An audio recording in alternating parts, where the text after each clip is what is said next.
기도하겠습니다. 사랑과 은혜가 충만하신 하나님 아버지, 오늘 이 시간 저희를 주님의 성전으로 불러주시고 거룩한 주일 예배로 인도하여 주심에 감사드립니다. 아멘. 주님의 날을 기억하게 하시고 우리 마음과 시선을 하나님께로 향하게 하심을 감사드립니다. 아멘.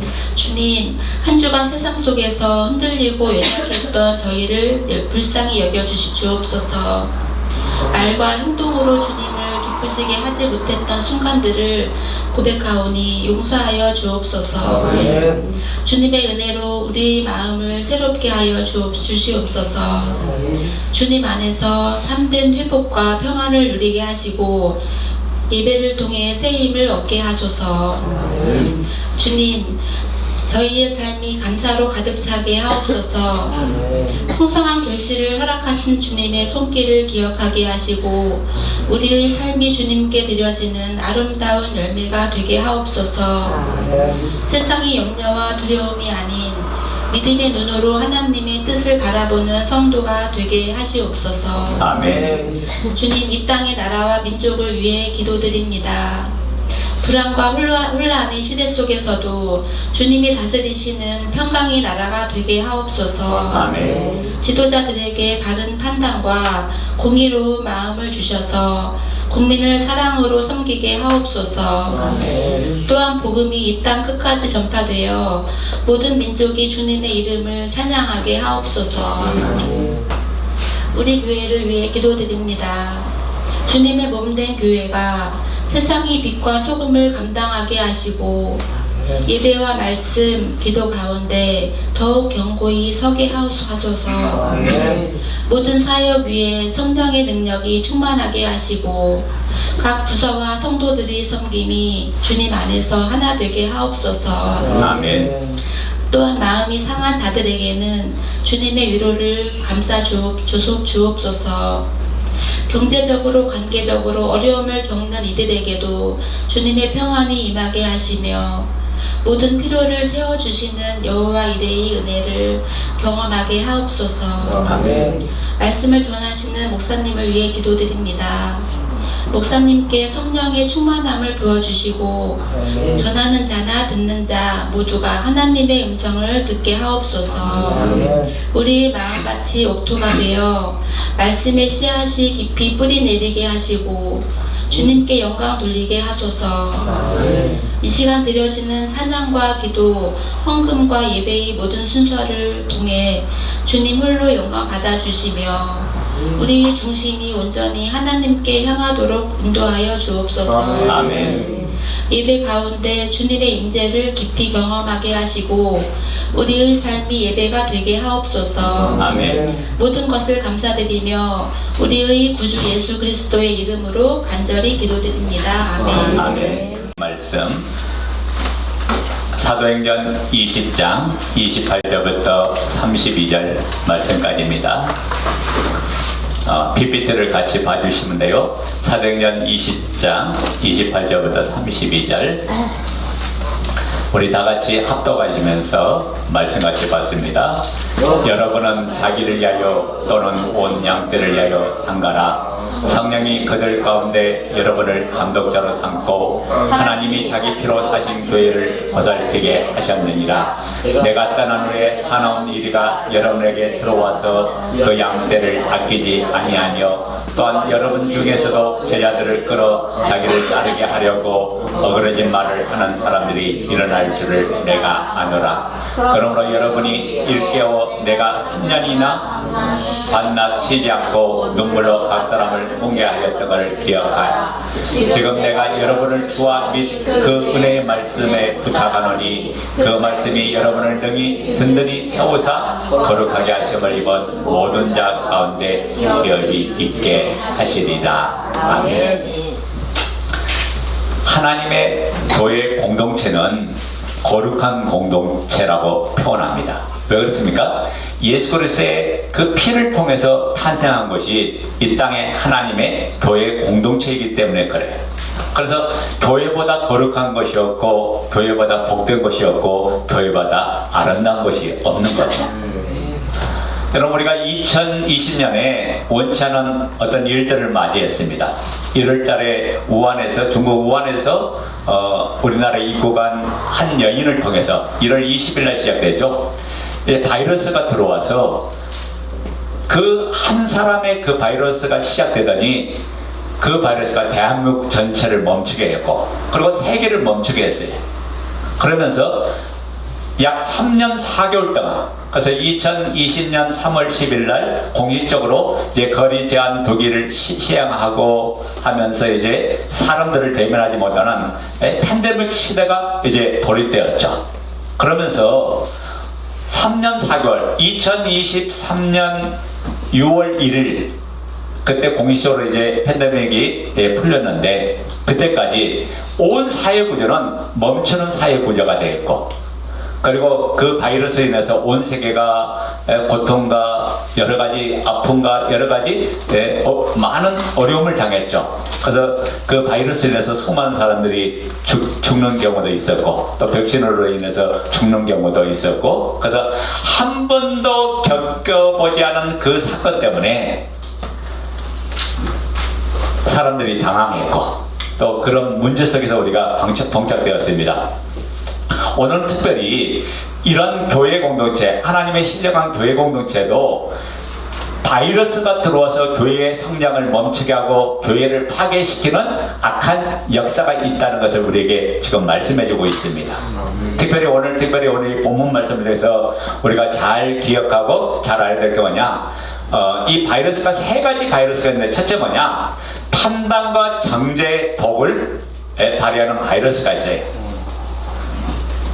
여러분, 이 판단과 비판의 이 차이를 제가 잠깐 설명을 조금 하도록 하겠습니다. 먼저 로마서 14장 4절 말씀 다 같이 읽어요. 시작. 남의 하인을 비판하는 너는 누구냐? 그가 서 있는 것이나 넘어지는 것이 자기 주인에게 있음에 그가 세움을 받으리니 이는 그를 세우시는 권능이 주께 있습니다. 아멘. 제가 국어사전을 찾아봤더니 판단이라는 말은 행동만 보고 옳고 그름을 분별하는 일이라고 되어 있더라고요. 그러니까 잡아요. 우리가 누군가를 판단할 때는 진리로 판단해야 될 줄로 믿습니까? 그러니까 말씀에 입각해서 우리가 판단해야 돼요. 그래서 옳은 판단을 해야 돼요. 근데 비판이라는 단어를 찾아봤더니 사람 자체를 정죄하고 평가하는 마음으로 되어 있더라고요. 이게 무슨 말이냐면 그 사람의 행동을 한마디로 재단하는 거죠. 그래서 그 사람의 행동 자체를 아주 잘못되게 여기고 그 다음에 악하게 여기고 비판하는 그 행동을 이야기합니다. 근데 여러분, 이 단어가 재밌는 게 뭐냐면 판단이나 비판이나 모두 다 크리노라는 헬러를 썼어요. 똑같은 단어인데 어떤 때는 판단으로 번역되기도 하고 어떤 때는 비판으로 번역되기도 합니다. 그러니까 잡으세요. 좋은 의도로 이야기할 때는 판단이고 나쁜 의도로 이야기할 때는 비판으로 이 단어가 사용된다는 말이에요. 여러분, 교회 공동체가 진행하는 데 있어서 적은 밖에서 들어온 적도 무섭지만은 안에서 오는 공격이 오는 그 적은 더 공동체를 무너뜨리기 쉬워요. 그래서 가장 감각이 쉬운 게 뭐냐, 애부로부터 흘러오는 그 적은 우리가 대항해서 싸우는데 내적에서 흘러들어오는 그 적은 우리가 중요하게 여기지 않고 감각이 쉬운 내용들이 많죠. 그래서 오히려 더 방임하다가 그 교회가 어려움을 당하고 교회가 무너지는 경우들이 얼마나 많은지 몰라요. 하나님께서 저와 여러분들을 홀로 부른 게 아니라 예수 그리스도를 주로 믿고 각각 구원 얻은 우리를 하나의 공동체로 불렀다. 그래서 교회를 뭐라고 하냐? 에클레시아. 부름을 받은 사람들의 모임을 교회라고 말합니다. 그러니까 여러분 한 사람 한 사람을 불러서 이제 여러분을 하여금 교회가 되게 하시는데, 교회는 그리스도의 피로 태어난 것이 교회고, 교회는 그리스도의 몸이고, 교회는 그리스도의 생명입니다. 저와 여러분들이 이 부름 앞에 모여서 하나님의 교회가 되는데, 그리스도의 지체가 되어서 그리스도의 몸을 세우고 그리스도의 나라를 세우는 그 거룩한 일로 저와 여러분을 불러주셨어요. 근데 이 거룩하고 이 소중한 교회 공동체가 수많은 영혼을 살리고 수많은 영혼을 깨우는 일을 감당해야 되는데, 근데 문제는 뭐냐면 이 소중하고 이 귀한 거룩한 공동체가 외부로부터 오는 적이나 내부로부터는 그 적을 통해서 순식간에 무너진다는 사실을 이야기해요. 오늘 여기 본문의 말씀도 그랬죠. 바울이 뭐라고 합니까? 에베소 교회를 떠나면서 에베소 교회에 이제 앞으로 어떤 일들이 벌어질 건데 일종의 예언이죠. 그러니까 너희들이 간과하지 말고 기억해서 이 일들을 경계를 가지고 믿음을 일깨워서 항상 교회를 돌보라 라고 주는 내용이에요. 여기 보면 29절에 먼저 29절 한번 먼저 볼까요? 29절에 시작. 내가 떠난 후에 사나운 이리가 여러분에게 들어와서 그 양떼를 아끼지 아니하며 또한 여러분 중에서도 제자들을 끌어 자기를 따르게 하려고 어그러진 말을 하는 사람들이 일어날 줄을 내가 아노라. 자, 이봐요. 사도 바울이 떠나고 난 후에 사나운 이리가 여러분에게 들어온대요. 교회 안에 들어오는데 그 양떼를 아끼지 않고 해치겠다는 말이죠. 그러면서 3절에 말하니까 또한 여러분 중에서도, 여러분 중 안에서도 제자들을 끌어 자기를 따르게 하려고 어그러진 말을 하는 사람들이 일어날 줄을 내가 아노라 라고 했어요. 그러니까 봐요. 교회가 지금 안팎의 싸움이 벌어진다는 것을 이야기하는데, 밖에서 사단의 세력이 약한 영 마귀의 세력들이 들어와서 교회를 공격하고 교회를 방해하는 일을 벌이지만은, 교회 안에는 믿음의 지체들로 하여금 자기를 따르게 만들고 자기를 추종하는 세력을 만들어서 교회를 파당을 만들어서 분열시키는 이 정책을 하겠다는 게 이 악한 영 마귀의 역사죠. 그래서 여러분이 이 부분을 먼저 잘 깨달아야 됩니다. 그러니까 하나님의 거룩한 교회가 믿음 안에 지켜지고 신령한 교회가 지켜져야 되는데, 첫 번째 교회가 왜 무너지냐? 판단과 정죄도, 이 말은 하나님의 자리를 넘보는 아주 악한 죄라고 이야기합니다. 왜 그런가를 이제 지금부터 제가 설명을 하나씩 해나가겠습니다. 자, 보세요. 여러분이 어떤 일들을 결정할 때 감정이 실리면 가치 판단을 하게 되는데 어느새 그것이 습관처럼 되어요. 그래서 여러분이 감정으로 받으면 상대방이 좋았던 사람도 상대방이 어떤가 못마땅한 행동을 보면 그때부터 어떻게 생각합니까? 못마땅히 여기죠. 그러니까 그렇게 하다 보면 그 배우의 내면에 있는 사항들을 우리가 보고 알기 쉽지 않죠. 그래서 공동체를 썩게 만든 게 뭐냐? 이 판단 정죄라는 바로 공팡입니다.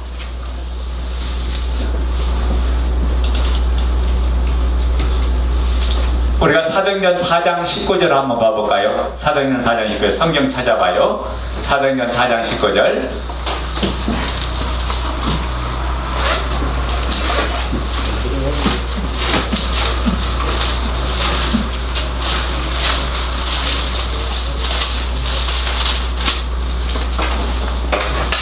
자, 다 같이 읽어요. 시작. 베드로와 요한이 대답하여 이르되 하나님 앞에서 너희의 말을 듣는 것이 하나님 말씀을 듣는 것보다 옳은가 판단하라. 자, 어떤 이유는 거예요? 교회 판단하면 안 된다라는 말을 하죠. 근데 오늘 봐요. 본문에 판단하라고 해서 판단하지 말라고 했어요. 판단하라고 했죠. 이것이 옳은 일인가? 이것이 하나님이 기뻐하는 일인가? 하나님이 기뻐하지 않을 일인가를 판단해라. 옳고 그름을 판단하라고 이야기합니다. 근데 로마서 14장 4절 보면 남의 하인을 비판하는 너는 누구냐? 그가 서 있는 것이나 넘어지는 것이 자기 주인에게 있음에 그가 세움을 받으니 이는 그를 세우신 권능이 주께 있음이라 라고 했어요. 자, 이 내용에 제가 배경을 설명했고요. 로마서 14장 1절부터 3절을 먼저 보셔야 여러분이 이해가 됩니다. 저 노마교회가 먹는 문제로 어떤 이는 채식만 먹고 어떤 이는 고기를 먹는데, 채식을 먹는 사람은 고기 먹는 사람을 공격하고 고기 먹는 사람은 채식을 먹는 사람을 공격하면서 이 먹는 문제와 그 다음에 부정한 음식과 정한 음식을 먹는 문제와 그 다음에 날의 개념에 안식일을 지켜야 된다 아니면 주의를 지켜야 된다, 이 날의 문제로 노마교회가 서로 분쟁이라고 갈등을 일으켰어요. 그러다 보니까 어떻게 상대방을 정죄하게 되고 상대방을 비판하게 되고 상대방을 판단하게 됐던 거예요. 자, 이 교회의 풍토를 보면 본질적인 문제 때문에 싸운 게 아니라 비본질적인 문제를 가지고 서로 업신여기며 싸웠어요. 진리 때문에 싸운 게 아니라. 그러니까 다시 말하면, 그래서 사도 바울이 지금 노마교를 향해서 뭐라고 말하니까, 남의 하의를 비판하는 너는 누구냐라고 지금 말씀하고 있는 거예요. 여러분 잘 보세요. 이 비판과 정죄가 어디서 나오는지 아세요? 내가 옳다고 생각하는 교만에서 시작된다. 그래서 내 기준, 내 경험, 내 지식을 가지고 잣대를 삼아서 보았더니 상대방이 잘못되더라고요. 이게 형제를 한마디로 재단하는 거예요. 재단하는 걸 이야기합니다. 내 기준, 내 감정, 내 경험, 내 지식을 가지고 재단한 건 이건 비판이고, 하나님의 진리의 말씀을 갖고 옳고 그름을 분별하면 이건 판단인 줄로 믿습니다.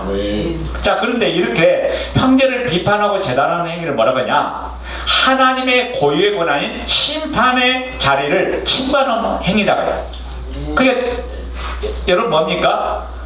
내가 모든 보는 이 관점, 내가 보는 이 기준이 공동체를 무너뜨리고 공동체를 넘어지게 한다는 사실을 우리가 알아야 돼요. 하나님께서는 각각 믿음의 분량에 따라서 봉사하고 섬기도록 했어요. 그래서 많이 준 자에게 많이 찾고 적게 준 자에게 적게 찾죠. 근데 공동체가 이 판단의 기준 속에서, 비판의 기준 속에서 공동체가 움직이면 그때 공동체는 율법의 틀 속에 묶여가지고 어떻게 합니까? 옳고 그름만 따지는 그런 공동체로 전락하고 만다. 아멘 됩니까? 그러면 뭐가 빠져요? 사랑이 빠져버리죠. 이게 모든 부분을 사랑 안에서 우리가 옳은 것은 옳다 하고 틀린 건 틀리다 할지라도 그 다음에 후속 조치가 중요해요. 그래서 오늘 이 시간에 제가 그 부분을 할게요. 제가 지금 시리즈로 하는데 오늘은 11번째 시간이잖아요. 자, 그래서 공동체에 썩게 만드는 이 판단과 비판하는 이 곰팡이가 나오는데, 자 보세요. 이 바이러스에 감염되면 어떻게 됩니까? 나의 기준이 하나님의 기준이 된다. 자, 무슨 말일까요? 나와 다른 색깔, 나와 다른 봉사의 방식과 나와 다른 기도 스타일을 통해서 저건 잘못돼서 저건 틀렸다고 이렇게 규정하고 이렇게 정지하게 된다. 그러니까 봐요. 내 기준이 하나님 기준보다 더 먼저 올라가는 거예요. 이건 바로 뭐냐? 내가 주인 돼서 보는 거죠. 내 관점에서 보는 거예요. 내 입장에서. 이렇게 악한 영 마귀는 나라는 입장에서 보게 하고 내 관점에서 보게 하는 게 이 마귀의 역사예요. 자, 로마서 14장 10절 읽어요. 시작. 너가 어찌하여 내 형제를 비판하느냐, 어찌하여 내 형제를 업신여기냐. 우리가 다 하나님의 심판대 앞에 서리라. 아멘. 자, 여기 보면 바울이 지금 뭘 얘기합니까? 너는 어찌하여 너 형제를 업신여기고 비판하고 있느냐. 이 업신여기고 비판하는 행위를 뭐냐면 하나님의 심판대 앞에 서는 행위라고 이야기합니다. 그러니까 잘 보세요. 여러분이 행한 모든 무익한 말로 인해서 심판받는 줄 믿습니까? 여러분이 행한 말은 그대로 내가 행한 말 그대로 하나님 심판대 가서 심판을 받는 그런 기준이 되어진다. 자, 그래서 예를 들면 이런 거예요. 저 사람은 왜 저렇게 유난스럽게 신앙생활을 해? 라고 하죠. 한마디로 뭐냐? 상대방을 이해의 관점과 사랑의 관점으로 보는 게 아니라 업신여기면서 대하는 이런 행동을 이야기하는 거예요. 또 저 사람은 저런 것도 안 하면서 집사라고 해? 저런 것도 안 하면서 성도라고 해? 그 사람 자체를 정죄합니다. 이때는 판단이 아니라 비판이. 자, 그러니까 여러분, 우리의 언어가 사랑에 의해서 나왔을 때 공동체를 살리고 교회를 살린다는 말씀이죠. 자, 그러니까 잘 보세요. 부정적인 것은 입에서 내뱉는 순간부터 공동체가 오염당하게 됐어요. 우리가 민수기 말씀 보면 12명의 정탐꾼이 40일 동안 가나안 땅을 탐지하고 왔을 때 10명의 정탐꾼이 복을 하죠. 하나님께서 말씀한 대로 그 땅은 젖과 꿀이 흐르는 땅이로소이다 라고 이야기했지만, 그러나 여러분, 우리가 그 가나안 땅 들어가면 전부 다 죽습니다. 우리는 메뚜기고 그들은 안악졌습니다. 거인입니다 라고 하니까, 이 부정적인 말이 공동체 전체에 오염당해서 공동체 전체를 슬픔과 통곡과 고통으로 버렸잖아요. 그러니까 우리가 공동체 안에서 우리는 비전을 가지고 꿈을 가지고 하나님의 뜻을 바라보면서 나가야 되는 우리 하늘 꿈의 교회 공동체인 줄로 믿습니다. 그래서 여러분이 부정적인 말을 하면 안 된다. 자, 그래서 우리가 성경 하나 찾아볼까요? 로마서 12장 15절 한번 찾아봐요. 로마서 12장 15절 말씀.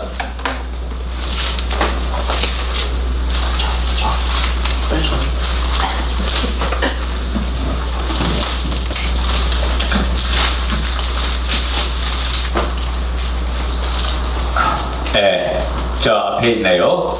자, 로마서 12장 15절 읽어요. 시작. 줄가는 자들과 함께 줄가하고 우는 자들과 함께 울라. 아멘. 자, 봐요. 비판의 말이 공동체에 퍼지는 순간 사람들은 은혜를 나눈 대신 상대방의 흠을 잡고 상대방을 정죄하기 시작한다 해요. 그래서 공동체가 사랑이 없어지고 공동체가 감사가 없어지고 공동체의 기쁨이 없어지고 공동체 자체가 무너지는 계기가 된다, 그런 말씀이에요. 그러니까 로마서 12장 15절 보면 구원받은 하나님의 자녀가 이제 공동체를 이루고 삶을 살 때 어떻게 살 것이냐, 우는 자와 함께 울고 기뻐하는 자와 함께 즐거워하고, 이게 공동체의 모토잖아요. 그러니까 모든 것을 함께 해요. 왜 그렇습니까? 우리는 그리스도와 하나를 이룬 한 생명이기 때문에, 너 따로 나 따로가 아니라 하나하나가 아니라 각기 한 몸, 한 비전, 한 꿈을 가지고 달려가는 하나님의 거룩한 교회가 됐기 때문에 그래.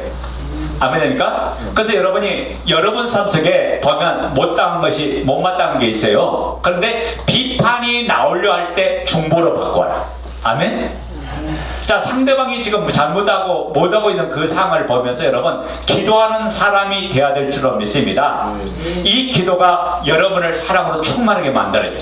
기도할 때 상대방을 더 알게 되고 더 가까워지고 상대방을 이해하는 키가 된다고요. 그러니까 이 기도의 자리로 나가야 돼요. 저 사람이 저러면 안 된다는 생각이 드는 순간에 오히려 그를 위해서 축복하고 기도하세요. 그것이 바로 여러분을 사랑의 사람으로, 오히려 감사의 사람으로, 기쁨의 사람으로 만들어 주실 줄로 믿습니다. 여러분, 교회 안에 이 사람 저 사람 보면 자기와 다른 사람을 보면 틀린 것이 아니라 다르다고 인정하고 그를 위해서 우리가 기도해 줘야 돼요. 알지 못하는 그 사람을 위해서 기도해주고 깨닫지 못하는 그 사람을 위해서 기도해주고, 이것이 바로 그리스도와 한몸된 교회가 나가야 될 방향이다. 여러분, 오늘 이 시간에 한번 자기를 돌아서 내가 지체를 위해서 얼마나 기도했는가, 지체를 위해서 얼마나 하나님 앞에 기도하고 있는가를 여러분 보세요. 그럼 우리 교회 공동체 현주소가 나온다.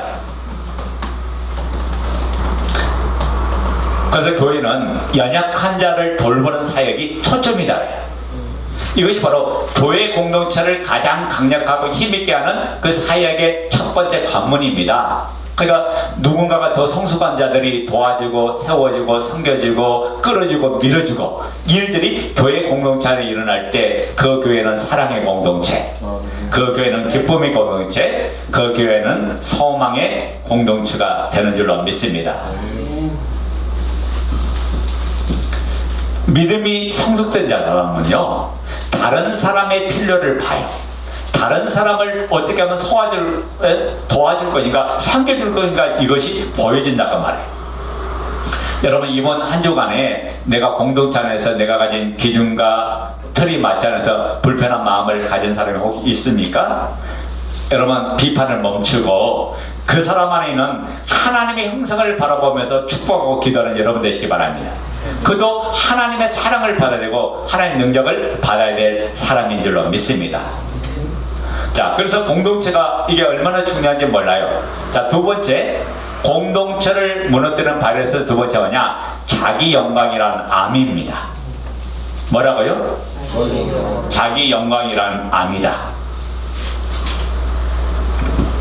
자, 빌립보서 2장 2절부터 4절 말씀. 자, 다 같이 읽어요. 마음을 같이하여 같은 사랑을 가지고 뜻을 합하며 한 마음을 품어 아무 일이든지 다툼이나 화용을 하지 말고 오직 겸손한 마음으로 각각 자기보다 남을 낮게 여기고 각각 자기 일을 돌볼 뿐더러 또한 각각 다른 사람들의 일을 돌보아 나의 기쁨을 충만하게 하라. 아멘. 자, 마음을 뭐하고 같이 하고 또 사랑을 어떻게 하고 같은 사랑을 가지고 또 뜻을 합하여 한 마음을 품으라. 자, 관건은 뭡니까? 자기 영광을 위해 살지 않으려면 마음이 같아야 되고 같은 사랑을 가지고 뜻이 합해져서 한 마음을 품는 이 역사가 일어나야 된다. 그렇게 될 때 다툼이나 허용으로 하지 아니하고 허용이요 헛된 영광을 이야기하는 거죠. 다툼이나 싸움이나 분쟁을 하지 않고 오직 겸손한 마음으로 자기보다 남을 더 낮게 여기는 이런 사람이 되는 줄로 믿습니다. 이런 빌립보서를 다른 말로 말하면 기쁨의 서신이에요. 근데 기쁨의 서신인가? 서신이지만은 이 이면 속에는 뭐냐? 교회 공동체가 분열이라는 이게 속에 있었다. 그 원인이 뭡니까? 딱 두 가지요. 다툼과 헛된 영광이에요. 헛된 영광은 자기 영광을 구하는 삶이에요. 그래서 공동체 안에서 내 이름이 드러나기를 원하고 사람들에게 내가 높아지기를 원하고 사람들에게 내가 자랑되기를 원하고 그래서 나의 공로를 인정받기 원하는 이 마음, 이게 헛된 영광이죠. 그래서 내가 원하는 일이 진행되지 않으면 불평하고 다른 사람보다 다른 사람보다 내가 더 주목받기를 원하는 것, 이게 공동체의 잘못된 자세고 태도이죠. 이런 사람 결국 경쟁과 분열을 불러일으킵니다. 여러분, 오늘 우리는 십자가의 사랑으로 구원받은 하나님의 자녀인 줄로 믿습니다. 여러분이 의로워서 구원받은 게 아니라 예수님의 전적인 사랑 때문에 구원받은 거예요. 그러니까 내 의로는 하나님 앞에 자랑될 게 하나도 없어요. 그 사랑을 가지고 형제를 대고 사랑을 가지고 그 이웃을 대하고. 그러니까 여러분이 누군가를 비판하기보다는 먼저 뭐 해야 되냐? 그를 위해서 기도하는 여러분 되시기 바랍니다. 기도하면요 비판의 말이 안 나와. 기도하면 사랑의 말이 나오는 줄로 믿습니다. 여러분, 제가 자기 영광이라는 암이라는 이 표현을 했는데, 암세포는요 정상세포와 달리 몸 전체를 위해 봉사하지 않고 오직 자기 자신만 중시하고 주변의 영양분을 다 빨아들입니다. 결국 몸 전체를 죽게 만드는 게 이게 암세포예요. 이 바이러스에 딱 감염되면 모든 신앙의 동기가 어떻게 해요? 나에게 맞춰요. 나에게. 그래서 헛된 영광을 위해서 내가 봉사를 열심히 한 사람이 있어요. 제가 두 번째 교회 사역할 때 보니까 한 집사님이 있었는데 이분은 모든 예배를 빠지지 않아. 뭐 새벽 예배 할 것 없이 모든 예배를 물론 교회하고도 가장 가까이 살았지만은 빠지지를 않아요. 그런데 이분의 단점 뭐냐면 자기를 드러내고 자기를 자랑하고 자기를 나타내는 거예요. 여러분, 헌신하는 애도 제일 일부를 해. 봉사도 많이 해. 근데 뭐냐, 전부 다 배경이 뭐냐, 헛된 영광을 위한 봉사였고, 누군가가 또 열심히 하면 시기심이 나고 경쟁심이 나고 다툼이고 그래서 싸움이 나고 그래서 분쟁이 일어나는 거예요.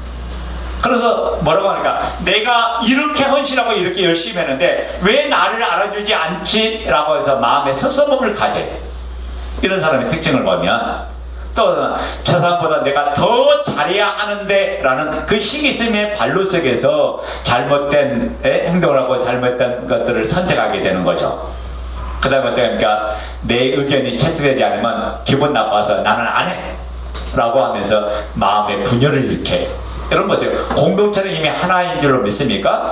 나 하나의 조그만 헌신과 희생을 통해서 교회가 더욱더 든든히 세워지고 견고하게 세워지는 거예요. 자, 여러분, 중요한 뭐냐? 나는 다른 사람이 칭찬받을 때 진심으로 함께 기뻐하고 있느냐.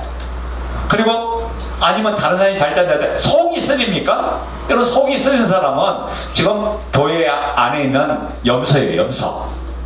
양은요, 내 형제가 기뻐할 때, 내 지체가 기뻐할 때 오히려 감사하는 거예요. 아멘 됩니까? 누군가가 잘하면 우리를 축복해주고 감사해주는 그런 사람이에요. 근데 이게 잘못되면 어떻게 해요? 상대방을 향해 들이받죠. 그래서 상대방을 향해서 공격하는 거죠. 그래서 우리의 모든 삶이 문제가 되게 만들어요. 자, 여기서 이제 제가 처방법을 내립니다. 오늘 제가 약도 주지만은 해결 방법부터 줘요. 자, 첫 번째 뭐냐? 처방법 첫 번째. 자, 다 같이 읽어요. 시작. 남을 나보다 낫게 여기라는 말씀을 붙들고 기도하라. 그러면 사랑하는 사람으로 바뀔 것이다. 자, 보세요. 여러분, 누군가가 미운데 기도하라면 기도가 돼요, 안 돼요? 안 되죠. 근데 하나님의 명령이니까 기도해야 돼요. 기도하면 어느 순간 성령께서 기도 시간에 역사하기 때문에 내 마음을 이끌어 간다. 그래서 뭐냐, 내 마음에 불붙는 사랑을 주고 은혜를 주어서 기도할 수 있는 그런 사람으로 바꾸고, 그리고 기도하는 중에 사랑하는 사람으로 바꿔주신다.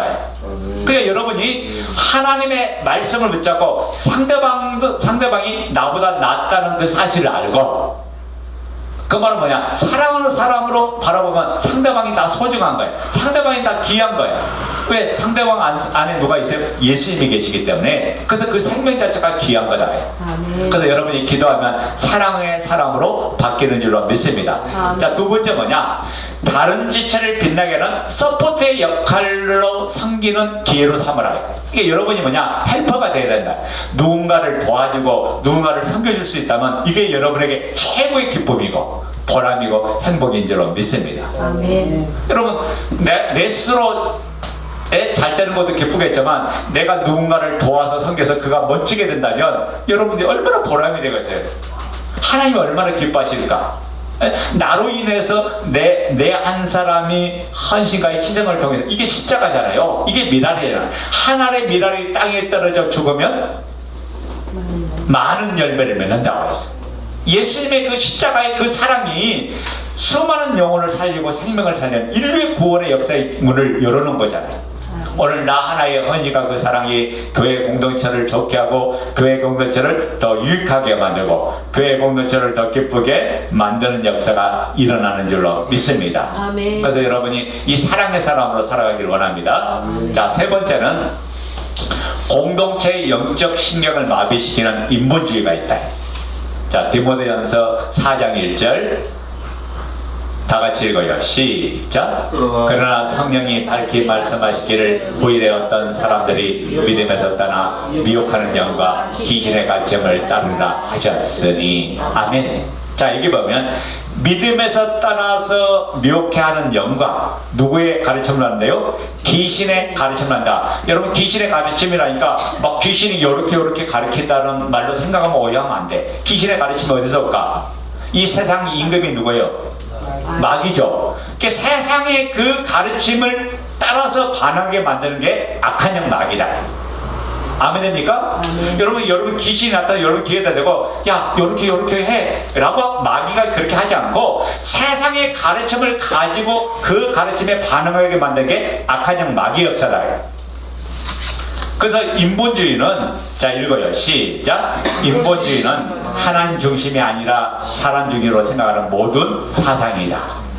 아주 그럴듯하고 합리적에서 분별하기가 가장 힘들다. 아멘. 여러분, 교회는 나의 영광을 위해서 존재하는 것이 아니에요. 교회는 오직 하나님의 영광, 그리스도의 영광을 위해서 존재하는 게 교회인데, 여러분, 내가 드러나지 않은 자리에서 묵묵하게 그 일을 감당할 때 하나님이 더 기뻐하는 줄 믿습니다. 근데 악한 영 마귀가 어떻게 해요? 인본주의로 하나님의 말씀을 따라 반응하지 못하도록 하는 게 이 마귀 역사예요. 여러분, 인본주의가 교회 공동체 안에 들어오면 어떻게 될까요? 하나님 말씀보다 사람의 생각을 우선하게 만들어요. 자, 우리가 흔히들 그런 말 하잖아. 우리가 성경 말씀 듣다가 하나님 말씀 들으면 아멘은 해요. 근데 뭐라고 합리화시킵니까? 하나의 말씀은 그렇지만은 지금 현재 내 상황이 이렇잖아요. 내 현실이 이렇잖아요. 그리고 뭘 따라 반응해? 사람의 생각을 따라 반응해요, 안 해요? 생각을 따라 반응해요. 이게 뭐냐? 지금 공동체를 깨는, 바로 공동체를 전면시키는, 공동체의 영적 신경을 마비시키는 인본주의다. 아주 그럴적하고 합리적이니까 분별하기 쉽지가 않죠. 자, 그러니까 예를 들어서 이런 거예요. 요즘 시대에 어떻게 성경대로 다 살아?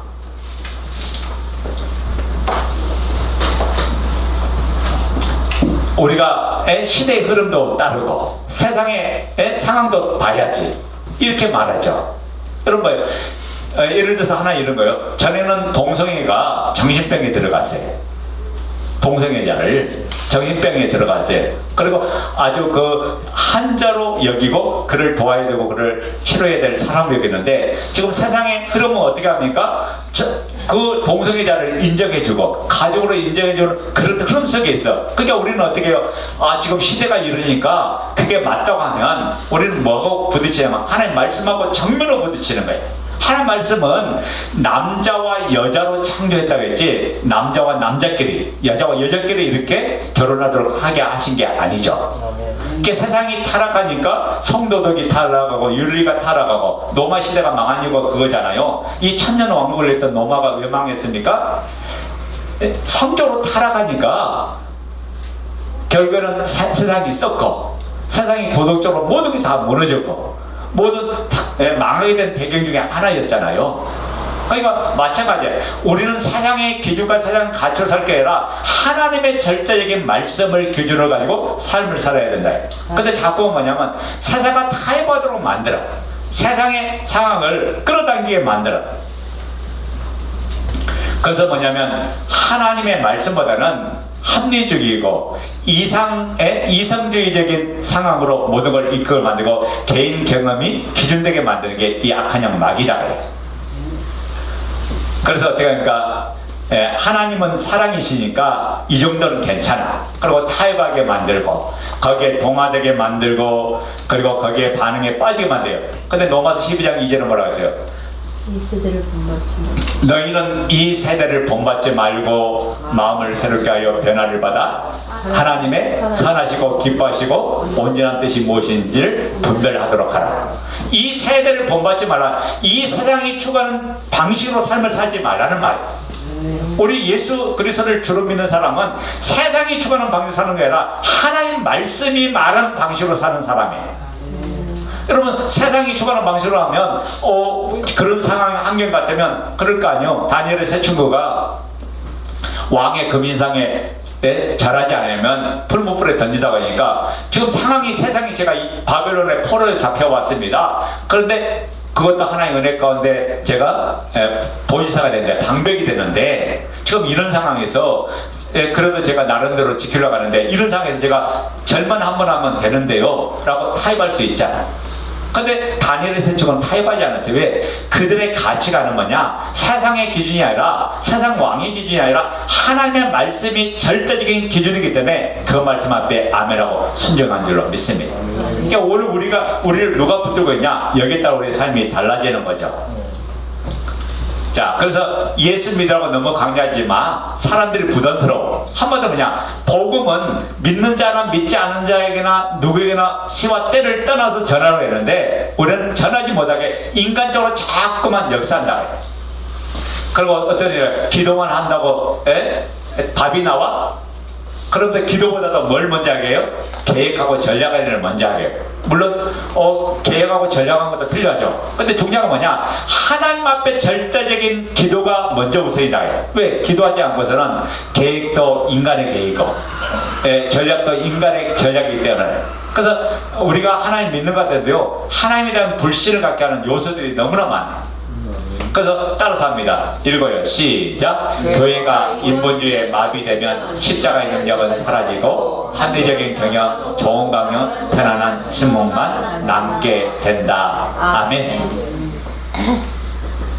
여러분, 하나님의 말씀이라는 절대적인 기준과 가치가 사라지면 공동체는요 그때부터 방향을 잃어버려요. 그리고 자기 속에는 옳은 대로 행동하고 옳은 대로 삶을 살 수밖에 없죠. 그러니까 여러분이 하나님의 말씀의 기준을 가지고 날마다 늘 삶을 살아야 된다.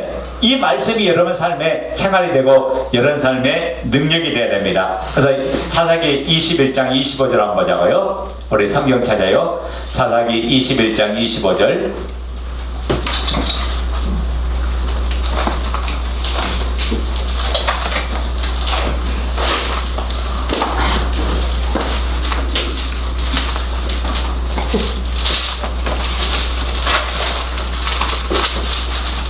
사사기 21장 25절 제일 마지막 절이에요. 마지막 장 마지막 절. 자, 같이 읽어요. 시작. 그때 이스라엘 왕이 없으므로 사람이 각기 자기 속에 옳은 대로 행하였더라. 아멘. 자, 하나님의 진리가 내 마음을 지배하고 내 마음에 충만하지 못하면 내 생각대로 움직이고 내 소견대로 움직여요. 이게 바로 망할 일이에요. 교회가요, 방향을 잃어버리면 세속에 물들어서 세상에 끌려다녀요.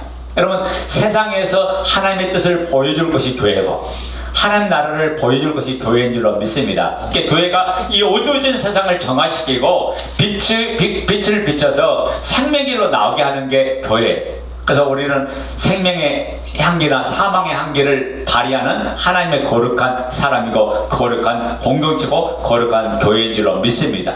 그래서 교회가 이런 인본주의적인 이런 생각을 대적하고 우리는 오로지 하나님의 말씀만이 우리의 기준이 되고 모든 삶을 살아가야 될 줄로 믿습니다.